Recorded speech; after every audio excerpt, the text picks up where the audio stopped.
Maggie. We're dating.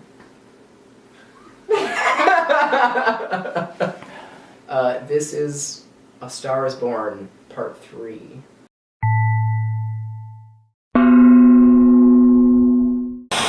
Okay, yeah. Definitely gonna get that on the video. Yeah, I was concerned about the cord. Only lost a little bit. It's a big wheel. It's not that much. Right? So I really like this film. And I really, really like this film. Wow, she had to I did. do me with that really there. That's fine. In a sentence, let's say That's what she said. heartbreaking. I see your heart breaking, and I'm gonna raise to you No. an impactful. Is that A Star it? Stone. is Born. I knew you were gonna do that. Oh, a movie without words to describe it. Modern love tragedy, directed very well by Bradley Cooper. Very well. I was surprised. Were you? Yes. His name's Jackson Maine, like Cat and the State. He is a super rock star, folk singer, John Mayer type guy. A woman who is trying to follow her passion of being a songwriter and a singer, and has got shot down time and time again for her looks. So Bradley Cooper's now leaving the concert that he just performed at. They get stuck in traffic and he goes to a drag bar where, surprise, Allie is performing. He's like, wow, she's great. I want to go say hi to her. So he goes backstage, says, hello, how are you? My name's Bradley Cooper. She's like, hi, I'm Lady Gaga. Anyway, he finds her and he's like, oh, this beautiful creature of a woman can sing and all these things. A cop comes up to Bradley Cooper and he's like, hey, Bradley Cooper, you're Bradley Cooper, let me get your autograph. And she's like, and knocks him out. Ow. And he's like, let me get some peas for you. So your hand. Get some peas for your hand. Really romantic. So they put some peas on her hand. And then she sings to him and he's like, I think you might be a songwriter. So she's a songwriter. Yeah, one clap. Solid. 2 claps. 3 claps. Fast forward, they end up having a romantic night together, and he's like, you're perfect. And she cleans her coochie. And she does. She does. She does, because they were going to get it on, and then she goes into the room, and he's already passed out because he's an alcoholic. So it gets really bad. Allie ends up winning a Grammy, and he's there with her, and he promised he was going to stop drinking, but it's an addiction, and he couldn't. So he has been drinking. He gets up on stage. He ends up passing out, falling over, and pissing himself, which is not a good look, obviously. Not really. Not a good Depends look. on the person. It's her big moment, but he kind of takes away from it, which is really shitty, but then it goes to show their love for one another, because she's like, it's okay, it's fine, I'm still here. He goes to rehab, he gets out of rehab, and she's still basically giving up everything for him continuously. The manager approaches Bradley Cooper. This is Allie's manager. He approaches Bradley Cooper after Allie has gone to do a show and basically says, you don't understand how hard this year has been for her. You've almost ruined her career, and you will. It's just a matter of time until you relapse. He gets in his old truck that he hasn't been in since before he passed out on stage at the Grammys and finds a bottle of pills. He ends up taking them, and then he hangs himself in the garage during her final performance. Which he was going to go to. She finds this out, and then we cut to a scene of Bradley Cooper's brother and her talking about the meaning of death and what he meant to other people and whether they should be offended by it or not, which was a great scene. And then the final performance, which is a tribute to him. And yeah, it's a sad ending. Slide to the left.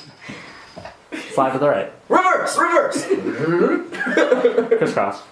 Bradley Cooper is the director, and now that you've kind of brought it up to me, the more I'm thinking about it, I feel like it is almost kind of tilting towards the perspective of Bradley Cooper's character. I agree. I would say it's a 65-35 split. Yeah. Where it's very much because you start with him, and the movie is marked ending by his death. right? Like it's not the actual end, but that's what causes the film to resolve as his end. Yeah.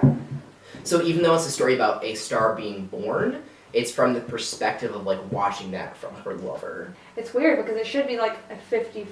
Yeah, he definitely is the driver of action. Yeah, absolutely. For a lot of the film. And it cuts out a lot of things from her character because of that. And I think that is an interesting choice in terms of rehab, right? If we kind of scuttle this down to the rehab scene, we stick with him through that, right? Mhm. Like we have no idea what she's been going through or what her life's That's been true. like. Everybody clap your hands! Yeah, the more I think about it, the more I'm like, okay, this is actually quite focused on like the male ideal of a romantic relationship, because if like thinking back, like how much does he give up? Like she's like continuously like, oh it's okay, oh it's okay, oh you woke up in a bush, oh it's fine, oh you woke up in a bush again, oh it's fine, it's fine, oh you pissed on TV on my thing, oh it's fine. But The problem with that though is that it's for him it's not about giving up. For him he's literally trying to fight like a life-consuming disease. Yeah. But which is like a different perspective than saying like, oh, what career moves is he giving up? Whereas like, I don't know. I don't think like say if he had like cancer or something. Mhm. Like you get what I'm saying? Like it's Yeah. a different sort of setting of like giving up versus trying to get better for Mhm. somebody. And in that way, I think he does sacrifice a lot trying to get better for her that's true. rather than staying comfortable. Anyway, so she sticks with him through the alcoholism because she loves him, as you do when you're in love.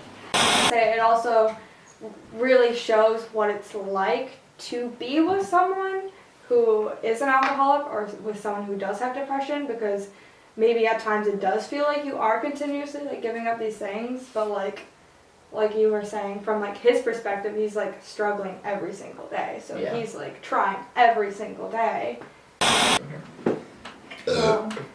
No, I think that the cause of the movie illuminating his perspective more so has to do with one, framing, and the fact that it's directed by the person who's playing this character, who is a man.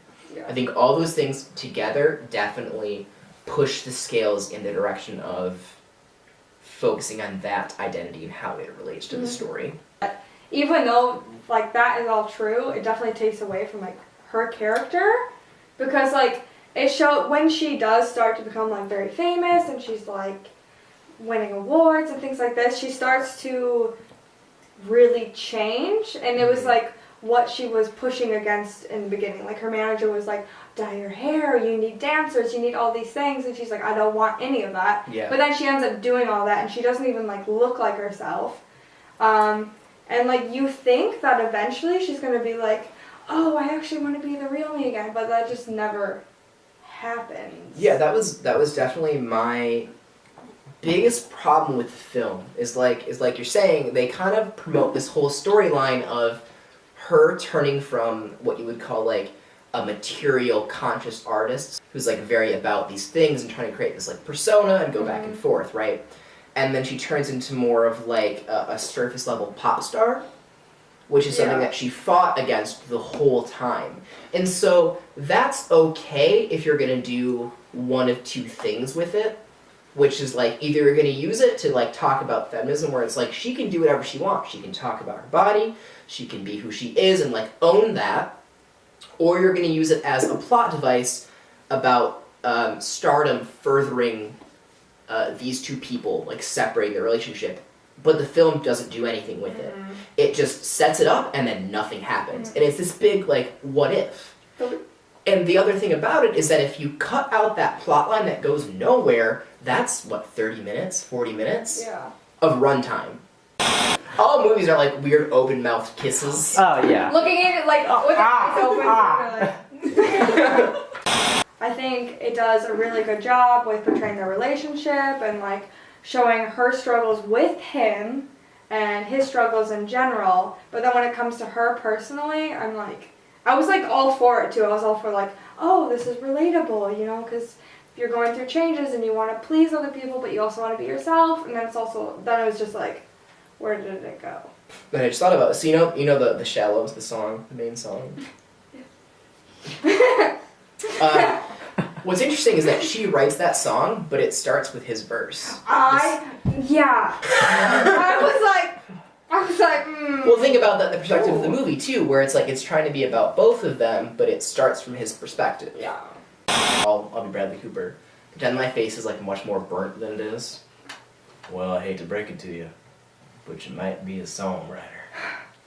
And Lady Gaga / Allie is in the bath, and he like walks in. Oh. Well, this is the one thing that has to do with like that plotline that we didn't like, where he kind of confronts her, and he's like, he essentially like in not so many words asks her why she's a with meaningless music. It's like it's a really bizarre scene. Yeah. You can tell it's very like attacking. Like you can tell from his tone and the way the scene's constructed that he is like attacking her because he's upset about himself. Like it has nothing to do with her, but he's like shifting all this shit onto her. In that moment, it proves the agency of Allie's character. Because the fact that she's able to, one, stand up to him and kick him out of the house.